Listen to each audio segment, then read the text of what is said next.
In this video we will do example which is on the page number 204. जी आपके पास example की statement क्या है? The line segment joining the mid point of the side of the quadrilateral taken in order form a parallelogram.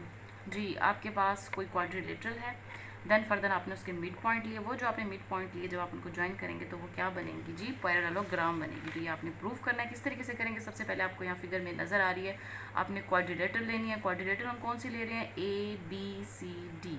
तो ये कोई quadrilateral ले लेनी है आपने। फर्दर वो क्या कह रहा है कि अगर आप इस क्वाड्रिलेटरल के मिड पॉइंट लेते हैं, यानी कि ए डी का मिड पॉइंट एस ले लेते हैं, डी एस का मिड पॉइंट आर ले लेते हैं, इसी तरीके से सी बी का मिड पॉइंट क्यू, और इसी तरीके से ए बी का मिड पॉइंट आप पी ले रहे हैं। अब वो कहता है कि अगर आप इन मिड पॉइंट्स को मिलाएंगे, ज्वाइन करेंगे इन ऑर्डर, तो क्या बनेगा आपके पास? पैरेललोग्राम। ये आपने प्रूफ करना है। तो गिवन में सबसे पहले आपने यही लिख लेना है कि आप quadrilateral A B C D, जैसा कि मैंने आपको दिखाई है A B C D, in which P is the mid point of A B, P is the mid point of A B, and just like that Q is the mid point of, यहाँ पर वही चीज़ें लिखी हुई जो मैं बोल रही हूँ, Q is the mid point of B C, just like that R is the mid point of D C, and S is the mid point of D A, जैसा कि ये यहाँ पर लिख दिया गया। ये क्या है?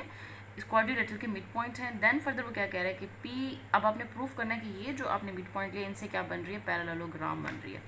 फर्दर वो कह रहा है P is join to Q. आपने क्या किया है? P is join to Q, यानी कि मिड पॉइंट लेने के बाद आपने इनको ज्वाइन भी करना है। डेफिनेटली आप ज्वाइन करेंगे तो भी क्वाड्रिलेटरल बनेगी ना।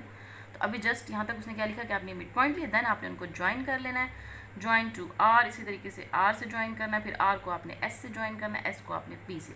तो ये बन जाएगी बेटा आपके पास एक पैरेललोग्राम। यानी कि कहने को आपने ज्वाइन कर लिया है, ये मैं कह रही हूँ कि ये पैरेललोग्राम बन गई है, लेकिन आपने ये चीज़ प्रूफ करनी है कि जी ये पैरेललोग्राम है। तो किस तरीके से प्रूफ करेंगे?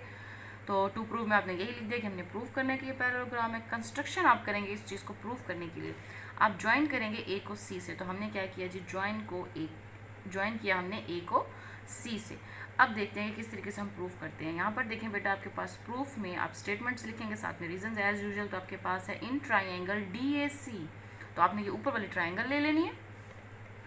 आपने क्या करना है? In triangle A D C, अब आपके पास क्या क्या चीज़ें पैरेलल है? वो कहता है कि S R is parallel to A C. तो आप यहाँ से देख सकते हैं कि ये जो एस आर है पैरेलल टू ए सी।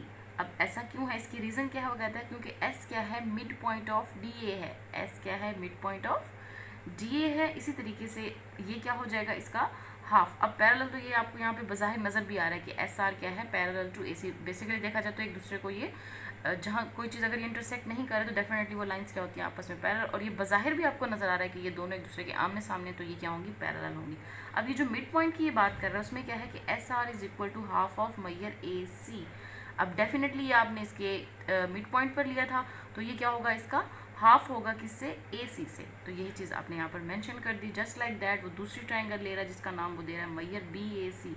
ये और ये सेम ही चीज़ें हैं, जस्ट पहले आपने इस ट्राइंगल के पॉइंट ऑफ व्यू से बात करनी, देन वो ट्राइंगल बी ए सी के पॉइंट ऑफ व्यू से बात कर रहा है, लेकिन लॉजिक वही रहेगा। इसमें क्या होगा कि पी क्यू पैरेलल हो जाएगा ए सी के। देन आप फर्दर क्या करेंगे कि P Q is equal to 1/2 मैयर ए सी। इसमें भी इस तरीके से होगा। डेफिनेटली ये आपने मिड पॉइंट लिए थे तो वो उसका हाफ होगा।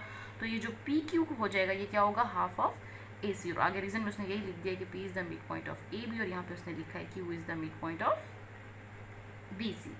अब अगर आप गौर करें आपके पास ए सी, अब एस आर भी पैरेलल है ए सी के, जबकि पी क्यू भी पैरेलल है ए सी। ये दोनों क्या है? सिमिलर है। अगर ये दोनों एक ए सी के पैरेलल है तो इसका मतलब है ये एस आर और पी क्यू आपस में भी पैरेलल होंगे। दैट्स वाई हम कह रहे हैं कि ये जो एस आर है ये पैरेलल है पी क्यू के। क्या है? ईच पैरेलल टू ए सी। वही रीज़न आगे जो मैंने आपको यहाँ पर क्लियर किया।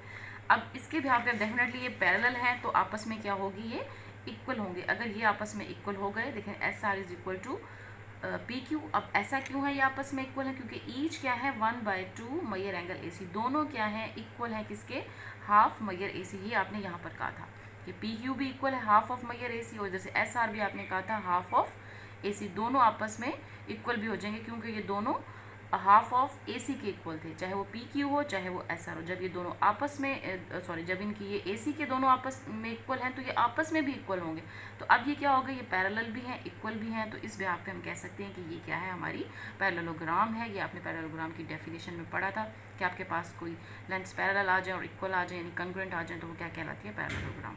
आई होप बेटा कि आपको ये क्लियर हो गया होगा। Thank you.